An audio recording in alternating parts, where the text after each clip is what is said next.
What was that guy making fun of you, though? I know what itty bitty kitty is. I've been alive in this world for many a year. Doesn't it bother you that they're making fun of you? I was afraid to bring up bad feelings, but Gerard just shook his head.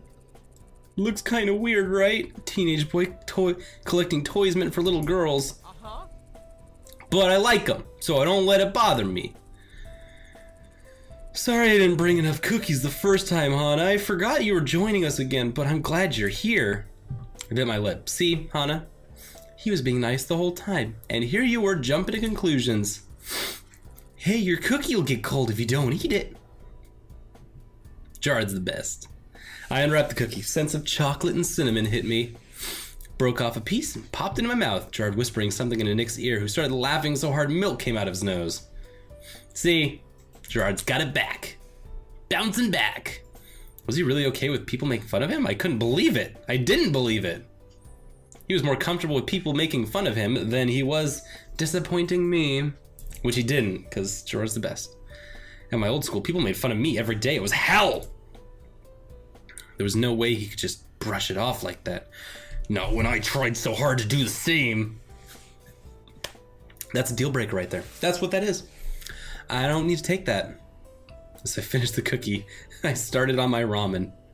And Gerard continued to laugh with the rest of the normal boots. I wondered whether it was as possible as I always thought to just laugh with normal boots. And when I made fun of... I really like this narrative, though. I like this spin on it where Hana is jealous of Gerard's flexibility. I like that Gerard can be that confident in himself. And Hana wants that. And Hana desires to be confident in herself. Hana, can you pass me some pepper? I got it. Here, Abs. Jared. Jabs. Thanks. What's your name again? It's It's only 3 letters. It's not even 2 syllables like yours. It's just 1. It's practically just a letter of the alphabet. Okay, thanks, Mai. I'm sorry, Mai. I'm so sorry. Hana. Well, Hana, ready to head back? Right now?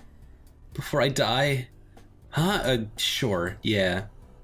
Did Mai look sad or am I imagining it? We threw our trays on the racks and headed out to the cafeteria. As we waved to normal boots and Gerard cheerily waved back, a sudden pang hit my stomach. Was it guilt? What happened? Uh-oh. After class ended that day, Mai said she had volleyball practice and sped off. Thankfully this time I knew where I was going, so I headed straight back and collapsed on my bed. It was nice to have some time to myself. After everything that happened, I felt like I was going crazy. I could use some relaxation. I didn't have a computer or a TV. The book Satch gave me was really good, but sometimes got a bit hard to read. Instead, I took out my phone and started flipping through the App Store. Nothing really looked good. Wait, what is this? Is there a Normal Boots app? I sat up. Dumbadoom's Revenge! Face off against 3 other players as you catch monsters, raise them, and use their unique skills to aid you on your puzzle-solving quest. Only you can save the meta world from its ignorant king and utter destruction. Dumbadoom's Revenge. Now with a single-player campaign, raise crops to feed your monsters. If you're lucky, they'll transform into cute girls! What the hell? Looks so stupid. So stupid. But I'm gonna give it a try. Kinda wanna turn my monsters into cute girls. Why not? Downloaded and started up the game. Welcome to Dumbadoom's Revenge. I skipped the intro sequence, cause whatever. Skipped it, quickly hit single player. Loading. Load times were terrible. Like the PlayStation 1 all over again. Suddenly a cartoonish hilly valley met my eyes, panning over to a white castle nestled next to a cliff. A lazy king asleep on a throne when a squat silver soldier ran into the room. King of Dumbadoom, quickly, we're under attack. Oh, we just send the 1st battalion off, please. I'm littered. The knight left and the screen faded into the world map, showing a horde of black blobs on the right side of the screen. A small group of knights ran up against the blobs and were instantly devoured. One of the black blobs spit out a helmet with a skull inside. What the hell is this game? Why are we doing a game right now? What does this have to do with anything? How are we like 4 hours into this story and we haven't even branched off yet? This is intense. And this is like not even something that closes storylines. We're gonna like open another thread to this story. Things continue in this way, with the king sending off his battalions haphazardly until no one was left. Then the king awoke in his chair and turned to the screen. You! Me! Only you can save my kingdom, please? I don't think I could save your kingdom. You're the one menacing it. How dare you! Wait, can this thing hear me? You are no longer my advisor. Go back to your home village and let me deal with this myself. Tiny sprite with brown hair flew across the world map, bouncing into a bunch of red houses. Guess my only choice is to raise an army of monsters myself, overthrow the king, and then raise an army to fight the oncoming bloopity bloops. Obviously, it's the only solution here. Not allowed to be in the king's court? I'm overthrowing the whole kingdom then. That's how I solved my problems. How the hell did you come to that conclusion? Whatever, finally I was allowed to play the actual game. A dozen multicolored blocks appeared on the screen, and the monsters I was initially given could only hit their corresponding colors. I couldn't activate any traps. Nice, it's gonna be like puzzles and monsters. Supposedly more monsters could eventually learn how to set traps. You could do certain combos to hinder the opposing team. If you had an attractive girl on your team, she could use the ability to double the rate of your opponent's blocks or halve the clock time. But that had a drawback for you too, and could be used as an asset by the opponent. Not to mention that certain color combinations between girls and monsters activate unique secret abilities, and you could also evolve your monsters and feed them things. Why? Why are you asking me this? How the heck am I supposed to remember all this? Why? I failed the first few times, but quickly got the hang of it. It was just about being adaptable and maintaining a flexible strategy after all. My eyes started to hurt and I looked at the time. 8 o'clock, it'd been 4 hours. I had reading to do. I grabbed my textbook, flicked my radio on, began to read. There have been many tales of times when moon has fallen on other planets, the most popular of these being the myth of Termina. However, these myths have never proven to be more than a hallucination. The moon falling over Termina. Oh, you got me. You got me with that reference. Always get the Majora's Mask. My eyes blurred over my astronomy textbook and I yawned. Ain't gonna be yawning on dawn of the third day, ma'am. When the moon falls on Termina. The Schubert piece floating from my radio made me want to go to sleep, and I toyed with the idea of going to class without finishing my reading. Hana listens to nerd music.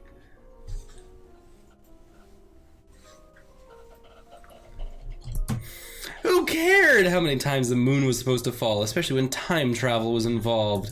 Thank you! Hana. Mine burst in the room. Schubert, leave the room! It's Mai, she can't see us together!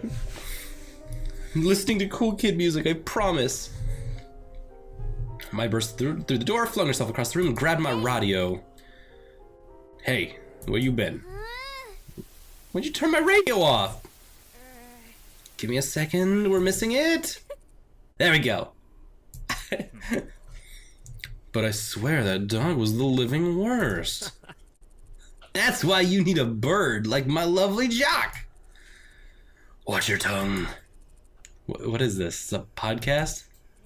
Is this like some kind of weird YouTube video that we're listening to, but it's like on my radio? How does that work?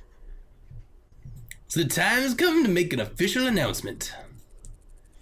This year, just like every other year, Normal Boots Club will be participating in the video game tournament. Maybe this is where it comes together. Yeah. Yes. Hooray. Huzzah and harumph. This PBG applauded as though he were a crowd of 30 people. So he just like 30-person hand clap. I shot a puzzled glance at Mai. I hope you guys will support us again this year, and best of luck to our competitors. You guys are going down.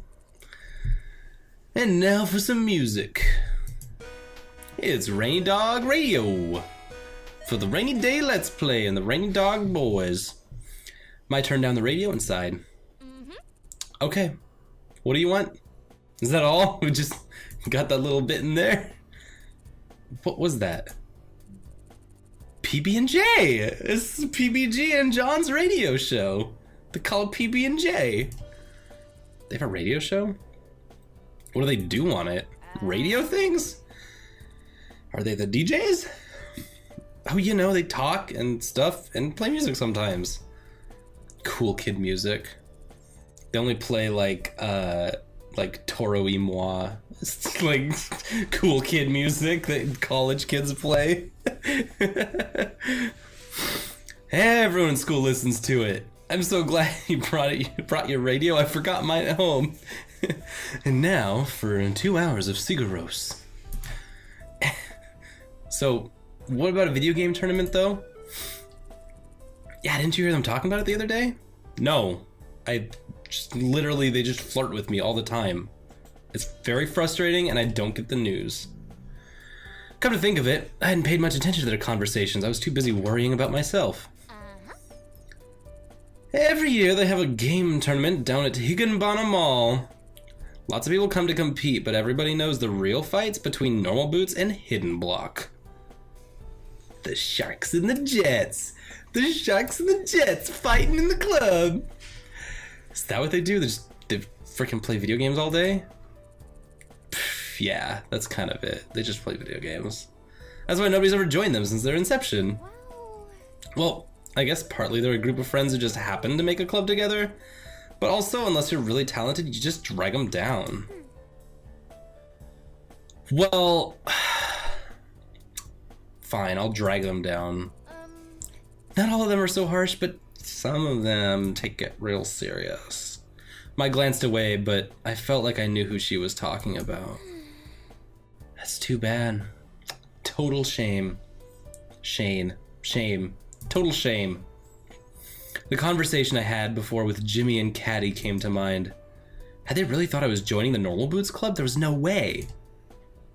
I hadn't played a video game since I was a kid. My father gave me a 4DS when I left home, but I can't even look in 4D. That's not even a dimension I look at. The night before I left home for Asagao, my dad came to visit me in my room. Let's do a flashback now. I had packed the few things I owned into a briefcase in a single cardboard box, said to be shipped with the train. I sat and stared at the box, somewhat bitter. I barely even needed it. I didn't own much. Father! Hana? What up, Dad? My father stood in front of me, gray tones, weary smile on his face. Even though he tried to hide it, I could see by the deep wrinkles around his eyes and forehead that he was lettered. Sad. So sad. Just look at the face of the sad man. Past few years had taken their toll on him, and I hadn't eased things. You'll be leaving tomorrow.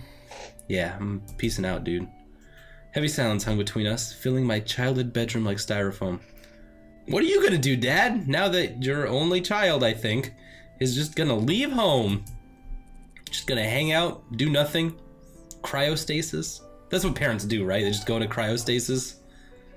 And then, like, when you come back, they just have your bed ready for you. That's how it works, right? You excited for school and leaving me forever? Yeah, I am. You bet. He nodded and glanced around my room. The pale blue walls, the broken clock above my old desk, the scuff marks around the door frame where I ran into it as a kid. The details. Oh my, the details. I lived in this house almost my whole life, ever since moving after kindergarten. It was everything I knew, but now it was too much for me. The decision to transfer to Asagao didn't come lightly. First, it was a prestigious institution with a highly prized reputation. Only the best of the best, touting either great grades, impressive talent, or lots of money could get in. I wasn't any of those things, but I made it in regardless, because I'm the biggest loser. Part of me suspected I was a charity case. I received a small scholarship, and it would no doubt look good for the academy to have fostered a poverty-stricken child in its walls. And despite the fact that my father couldn't afford it, even with the scholarship, he guaranteed he'd support me if I went. I looked again at the wrinkles in his face, the sagging shoulders. He pressed his hands against his body.